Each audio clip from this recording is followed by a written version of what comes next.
So this is World Regions Geography 110, Southeast Asia, Part 2. And we're going to talk about the Southeast Asian empires. The Khmer Empire here in the brown took up most of Southeast Asia, was definitely the dominant empire, built the ancient temple city of Angkor, and was responsible, had a tremendous agricultural rice growing region here, and survived for quite some time. You have the Dai Viet, which is here in the north and part of China, extended up into China, North Vietnam, and then you have the Champa, which was along the southern part of Vietnam along the coast there.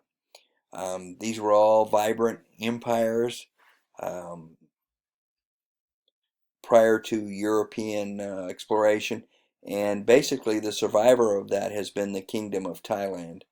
Um, it's the only royal house that's still in existence, I believe, in Southeast Asia.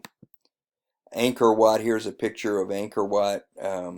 This is some of the temples. You get an idea of how large they are. Excuse me. So the Japanese Empire, after the colonial period, actually towards the end of the colonial period, is when Japan began invading.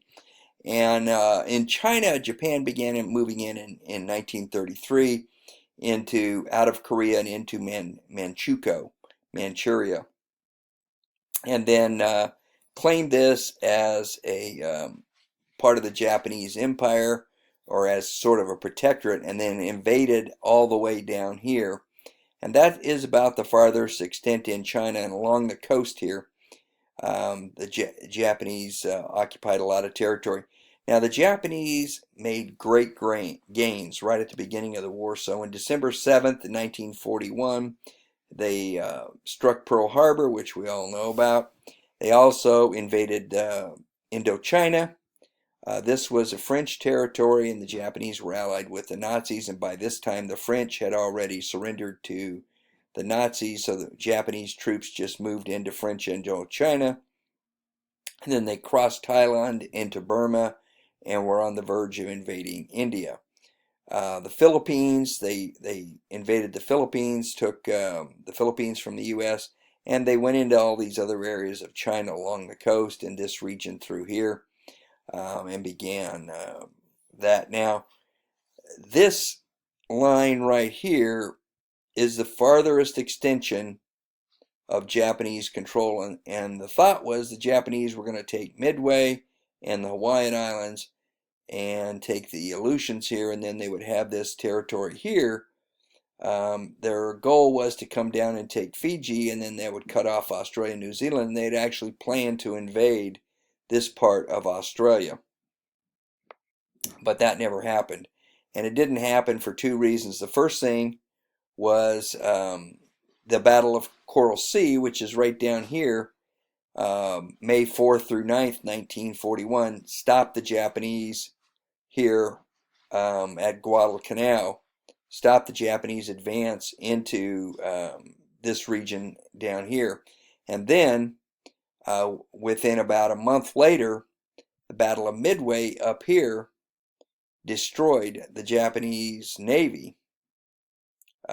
Their aircraft carriers, they lost 4 aircraft carriers, and that stopped Japanese advance this direction. And then the Japanese plan was just to hold this territory. The reason they were so intent on taking this region was because they needed rubber, they needed food. This is the rice basket of Asia here. They wanted food, they wanted rice, and they needed oil from this region right in here. So on August 6, 1942 was the absolute maximum Japanese empire's extent. And from that time forward, it began shrinking. Singapore is this little region right here. And the reason this is a separate one is because it was actually created by the British. This was kind of a swampy area, and the British bought it. And the reason they bought it is because it could control shipping through this strait right here, the Singapore Strait. Also provided a naval base to control shipping across here, so it was really easy to control shipping. Now, in modern day Singapore, it's an independent state. It's one of the sites of global capital, and it's highly skilled labor.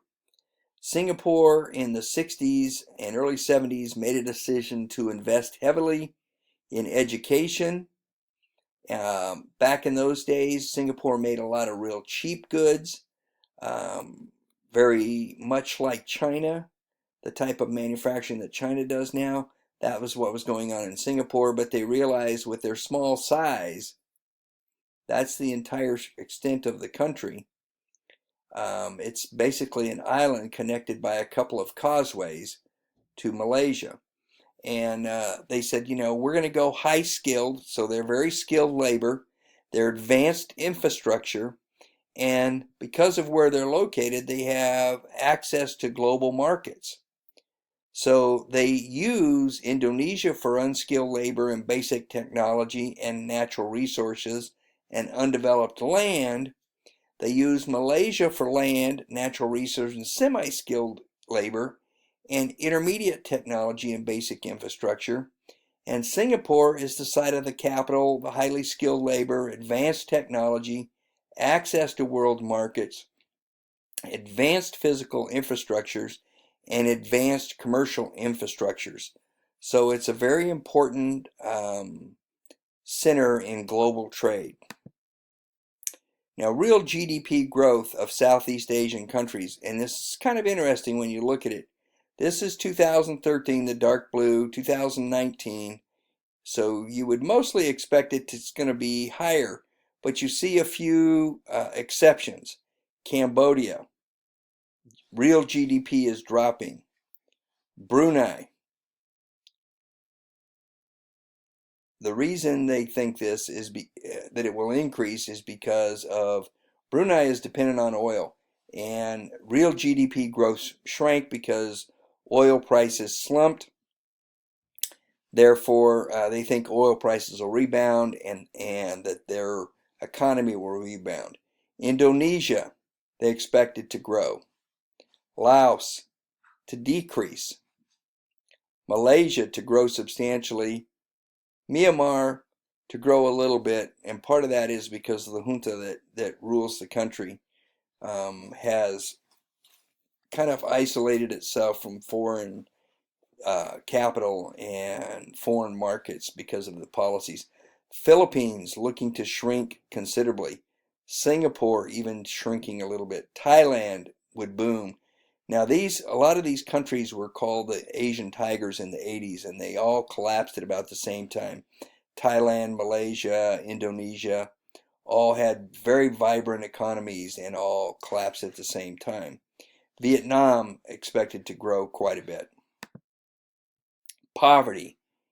If you see progress in raising living standards, if you look at the millions of people in Southeast Asia living on $1.25 a day, that's the poverty standard. Dropped, went up a little bit in the 90s. That's when you had, this was steadily dropping.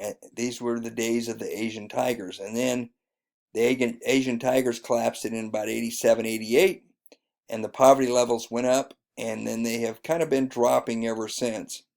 And they're to the lowest level they have been in 25 years. Now, still a substantial portion of the population is impoverished. So when you see these, you have to understand that the percent of the population that is living on $1.25 or $2 a day is substantial. Now, on $1.25, like in Cambodia, it's only around 10%, but in Laos, it's up around 30%. Malaysia and Thailand, Indonesia, very small, mostly rural areas of Indonesia, living on $2 a day, and even more substantial. If you take these two, 90% of the people in Laos live on less than $2 a day. In Malaysia, that's almost none. In Thailand, almost none. So they've made a lot of headway in reducing poverty. Income distribution. Now here's another second issue that comes with this poverty change. So you see this decrease in poverty rates except for Timor-Leste. So Timor-Leste, which is the island, the eastern end of Timor, annual poverty rate is increasing. Everywhere else is decreasing substantially. But when you look over here at distribution of income by quintile, in other words, 20% brackets. So this blue is the highest 20% bracket. No matter where you go here, they control roughly about 40% of the wealth of the country. The next 20%, so this would be, maybe your upper middle class people. They control roughly the next 20% of the income. The third, which would be your middle class people, they control the next maybe 15%. And then the lowest 40% is basically less than 20% of the gross domestic product. So there is a substantial unequal balance in the distribution of wealth in these countries. And I wanted to put this in here, global wealth concentration. So this is a measure of crony capitalism, and crony capitalism represents the wealth concentration in a few elites with direct contact to the country's political elites. And this is important because access, if you look down here on the bottom, these are the countries that have the least amount of crony capitalism. And China, I'm having a feeling, is primarily because they don't know how to measure it in China, because that's not what the research shows that I have seen. But you look up here, Hong Kong, Russia, Malaysia, Ukraine, Singapore, Philippines, who makes a big difference. Mexico, Tehran, you have huge distribution of wealth. And this is the percentage of the wealth controlled by a very few elites. There's 22 billionaires in Hong Kong, and they control close to 80% of the wealth of the entire country. Russia, 3 elites control almost 20% of the wealth. That's huge numbers. These are billionaires that control that amount. So it's something to really look at. Many countries in Southeast Asia are very high. Some countries are very low in crony capitalism. Other groups that are very high are like former communist countries in Mexico. So it's not only Southeast Asia, but typically in former communist countries, China is that way also, is that high-ranking party members had access to acquire nationally owned industries when they were denationalized, and those individuals acquired that, and those are the ones that became extremely, extremely wealthy.